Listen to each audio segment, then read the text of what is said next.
Hey, y'all, this is Tom Grossfer. I'm at kind of my old standby here, Macadoodles. I have a chance just to get out here for one or two.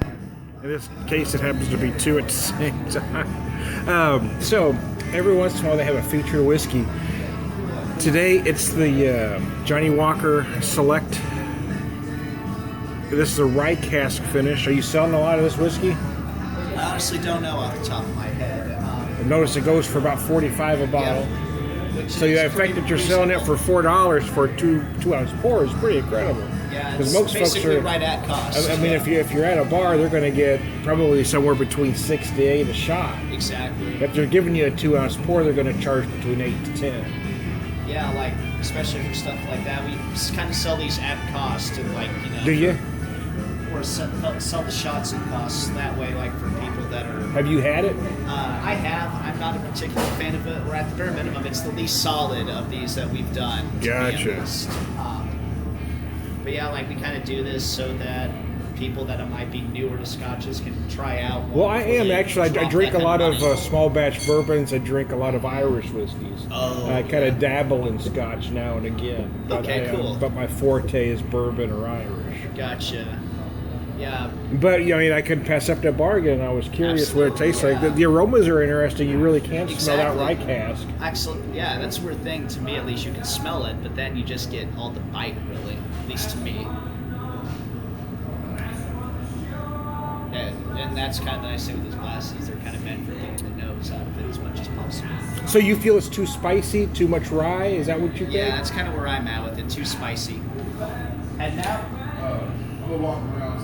You can feel the spicy notes. Actually, you can really feel the rye. I haven't had any Johnnie Walker products in a while, to be honest. So I'm kind of going on memory here. Bottles of wine, they on sale. Oh yeah, there'll be some good ones over there for on sale. But if I'm going to give my opinion, I'm going to say that the rye notes do kind of subdue that the peat smokiness. Yeah. Would you agree with that assessment? Oh yeah, I almost get no peat out of that, which I haven't had much Johnnie Walker, but I understand that's what. Actually, what I just said, yeah. I mean, I hadn't spent a while, so I was kind of going off memory, but I'm feeling a lot of that rice. Now, for me, being a bourbon guy, to be honest with you, I like that spicy. Okay. But I'm really not feeling the peat notes. Yeah, that's kind of... Which is the signature of a Scotch. Or Scotch, especially of Johnnie Walker, which there are, the blended Scotches are going to be smoother. But, which I expect that from some people. Yeah, I don't know that, here's the odd thing, and again, I'm kind of a Scotch novice. My forte, like I said, is bourbon and Irish. But I'm not sure if somebody just handed me a glass of this and didn't tell me what it was. I'm not sure I'd know it was a Scotch. Exactly, yeah. That's kind of what I get from that, too. Because, I can kind of tell when it's a blended Scotch or, It doesn't feel like a bourbon. It doesn't feel like an Irish. But it feels like I don't know, it just feels like some sort of blended whiskey. It doesn't really feel like a Scotch to me.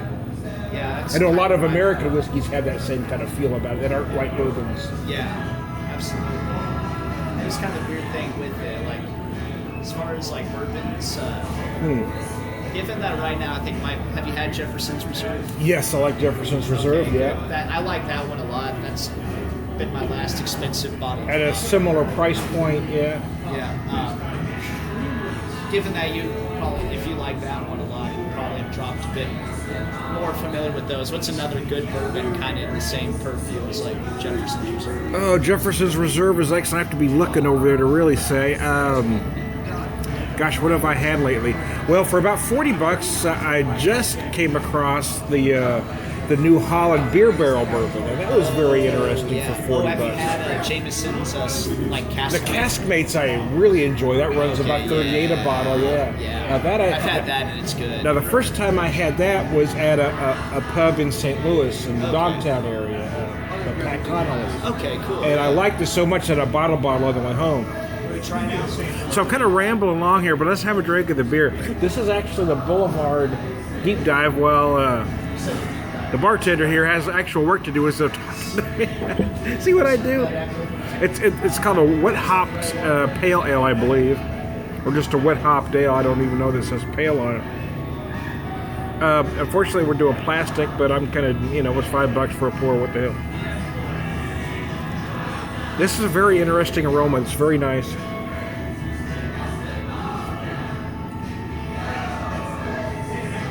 Oh yeah, it's a lot of hop flavor without being very bitter. A lot of folks that don't like the IPAs don't want that bitterness. And I know a lot of guys that have been drinking beer a long time, like myself, some even a lot longer, that have kind of gotten tired of the extreme of the IPA. I think that this one would be for a lot of us older guys too, because it gives you that big hop flavor. It gives you the big hop aroma, gives you the big hop feel without really wrecking the palate. It's there, but it's not overwhelming. And this one is only kegged. You've got to get it somewhere where they've got the keg, their tasting room, maybe some other pubs, who knows, but they happen to have a keg here. So, very good. Their tap today is Float Trip, Kaiser Oktoberfest, the Stone and Joy Boy, and the Deep Dive.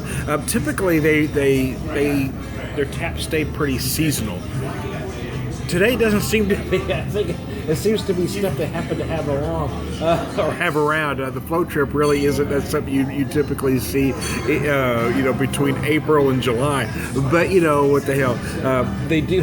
Yeah, they got one Oktoberfest. I was expecting to see some big pumpkins, even maybe some porters and stouts. But there you go. So I ran a lot longer than I intended because we were talking, we're having a good time.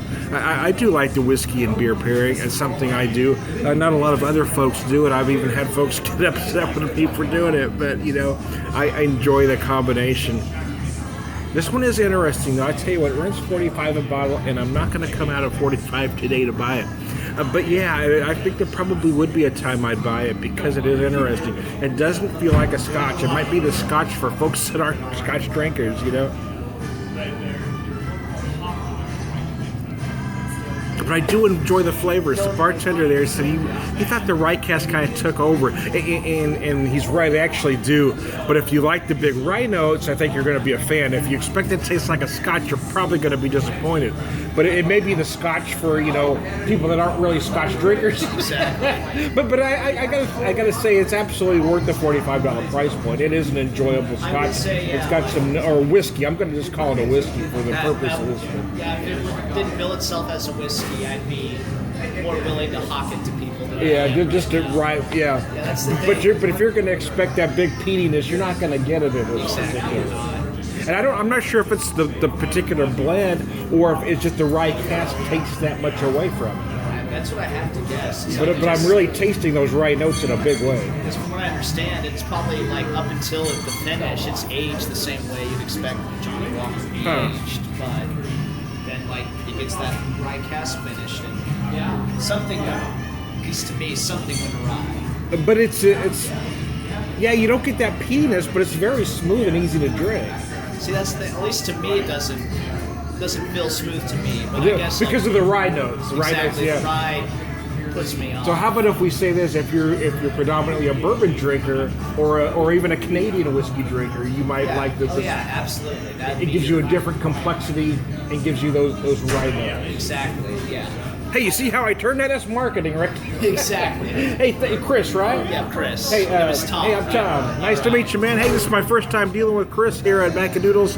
I'll talk to you later. Well, howdy do, y'all. So I'm having one last one here. I said I wanted to try the Stone and Joy by they have on tap. It's a Joy by 10/31/15, so it's only got a few days left before it magically goes bad. How about that? Beer snobs, what are you gonna do? Yeah, if you want to tell me this beer's going to change, it's going to evolve, yes, I am going to agree with you. If you're going to tell me from the 31st to the 1st it's magically going to go bad, you're an absolute moron.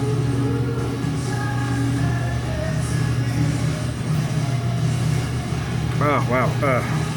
Again, I'm drinking out of a plastic cup. That's what they're dealing here right now at the moment, but I still feel some aromas. The pine is monstrous on the palate on this one. The nose is mostly pine with some big citrus. I'm also getting a lot of peppercorn notes. I guess you're a fan of stuff. God.